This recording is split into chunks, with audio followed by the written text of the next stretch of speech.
Anda kembali menyaksikan Silang Pendapat. Salah satu LSM yang gencar mengkritik kinerja DPR adalah Fitra.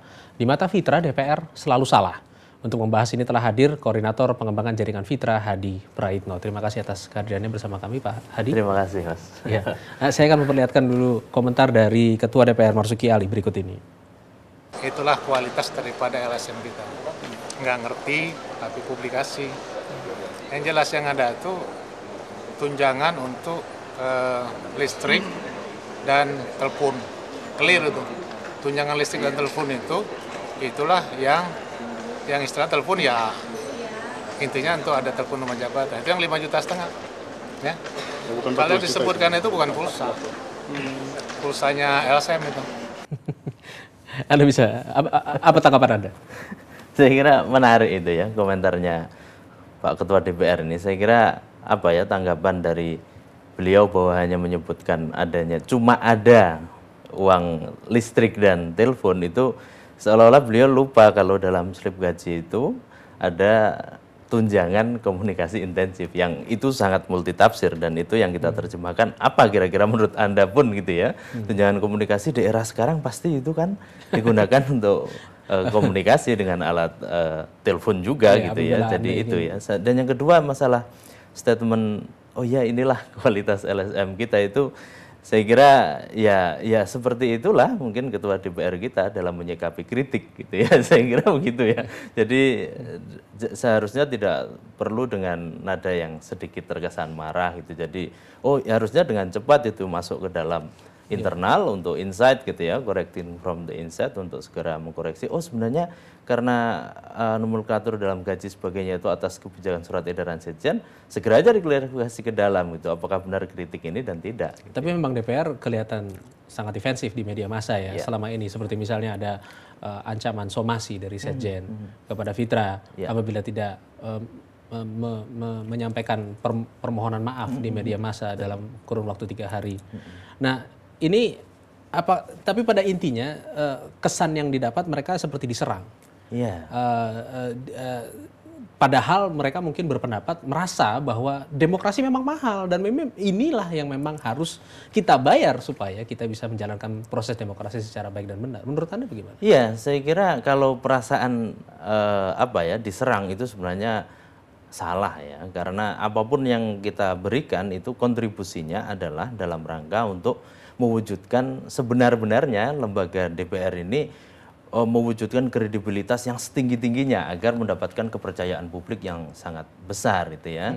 Tapi dengan temuan-temuan yang mengakibatkan efek lain gitu misalnya pemborosan terhadap anggaran dan sebagainya. Ini kan lambat laun akan menimbulkan kredibilitas DPR lembaga yang terhormat ini gitu ya. Itu akan turun sehingga kita antisipasi sebagai bagian dari masyarakat kita berikanlah kontribusi kita dengan cara apa? Kita punya data yang cukup akurat kita sampaikan gitu ya agar pimpinan-pimpinan dan anggota itu juga melakukan koreksi ke dalam itu sehingga cerminan dari lembaga DPR ini tetap terjaga kredibilitasnya. Saya kira masalah demokrasi mahal dan sebagainya iya kita sadar dari pemilunya aja udah mahal gitu ya dan harusnya mewujudkan melahirkan wakil-wakil rakyat yang juga tahu atas kemahalan itu sehingga mampu berpikir secara lebih efisien dan efektif agar kebijakannya juga tepat sasaran. Oke, saya akan perlihatkan kutipan wawancara dari Ketua DPR satu kali lagi berikut ini. Kita nggak bisa bahwa kunjungan kerja itu hanya 2-3 orang. Ini lembaga politik. Pansus itu ada berapa orang? 30 orang. Karena ada 9 batang. Kalau kita batasi untuk pansus itu berangkat 30 orang atau berangkat 3 orang, dia mewakili siapa? Saya punya hak konstitusi kok. Sama? Dia sama dengan saya. Ya, kunjungan kerja, tunjangan komunikasi, itu kan bagian dari sistem yang sudah ada dari sebelumnya. Betul, dan ini kan dari Dewan Perwakilan Rakyat. Tapi pada intinya itu informasi atau data yang Anda sampaikan kepada media massa 14 juta rupiah memang sangat mengejutkan karena kita selama ini tidak terbayang gitu kan seberapa besar anggaran yang diberikan kepada anggota dewan? Saya kira begini ya, yang poin pertama adalah kunjungan kerja itu ya. Kunjungan kerja itu kalau di DPR kita lihat mereka sesuai tatip kunjungan kerja dalam negeri ada 6 kali. Kemudian kunjungan dalam rangka reses 4 kali. Ada kunjungan individu atau personal itu 1 kali. Dan itu anggarannya sudah cukup besar. Saya kira masing-masing anggota mau dengan hak konstitusinya juga mempunyai masing-masing untuk melakukan kegiatan untuk bertemu dengan konstituen dan penyerapan aspirasi. Yang terkait dengan tunjangan komunikasi, ini di dalam slip gaji DPR kita lihat ada 2 item yang sama. Dan itu dicantumkan dalam dua hal yang berbeda. Yang pertama, itu tunjangan komunikasi intensif yang 14 juta itu, yang dibantah habis-habisan, padahal ada di slip gajinya. Kemudian ada yang untuk penyerapan aspirasi masyarakat, peningkatan kinerja komunikasi intensif. Kita perlihatkan dulu grafiknya berikutnya. Ya betul, kita bisa lihat itu.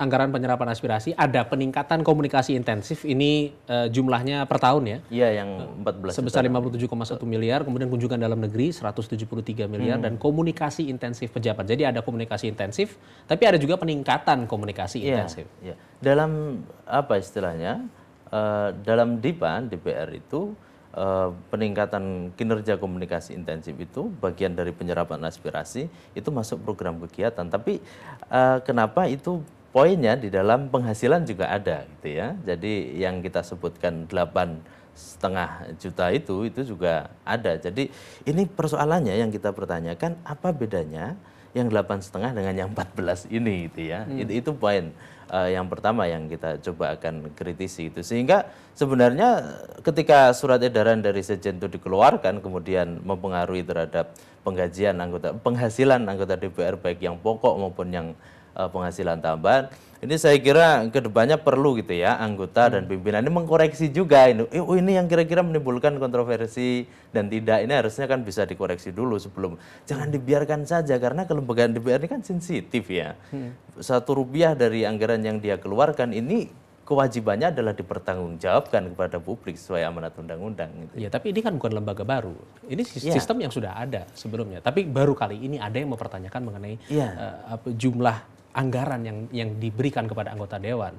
Tapi intinya, seberapa sulit Anda mendapatkan informasi itu? Kalau apakah ada kesan bahwa mereka ke DPR itu menyembunyikan data itu? Kita itu kan mencoba mengimplementasikan Undang-Undang 14 tahun 2008 tentang kebebasan informasi, keterbukaan informasi publik ya. Jadi kita melakukan uji akses dan kebetulan ke DPR ini kita hanya direspon gitu ya, tapi belum mendapatkan hasil dokumen apa-apa. Padahal dalam kebijakan Komisi Informasi itu ya, bahwa dan undang-undang juga dokumen perencanaan kebijakan dan anggaran itu dari badan publik sifatnya harusnya terbuka, dan selama ini mungkin kita lihat DPR belum menjadi lokomotif yang baik untuk mempelopori keterbukaan kepada masyarakat. Saya kira ini perlu ya, poinnya biar kenapa selama ini belum ada yang lihat, karena emang tidak tahu informasinya, tidak tahu datanya, padahal ini sangat penting. Akuntabilitas yang harus dibuat, yang harus dilakukan oleh DPR ini harusnya bukan hanya mudah diakses, tapi sudah dipublikasikan. Saya kira kelasnya DPR, kemudian pada publik yang sangat urgen itu, kelasnya sudah bukan lagi mudah diakses oleh publik, tapi harusnya sudah harus membuka diri, mempublikasikan apapun yang ada di dalamnya, karena dia ini mau nggak mau adalah representasi masyarakat yang dipilih melalui pemilu yang mahal juga gitu ya, saya kira. Baik, terima kasih atas waktu yang diberikan kepada kami Pak Hadi. Terima kasih atas kebersamaannya. Demikian silang pendapat saya Bayu Sugarda. Sampai jumpa.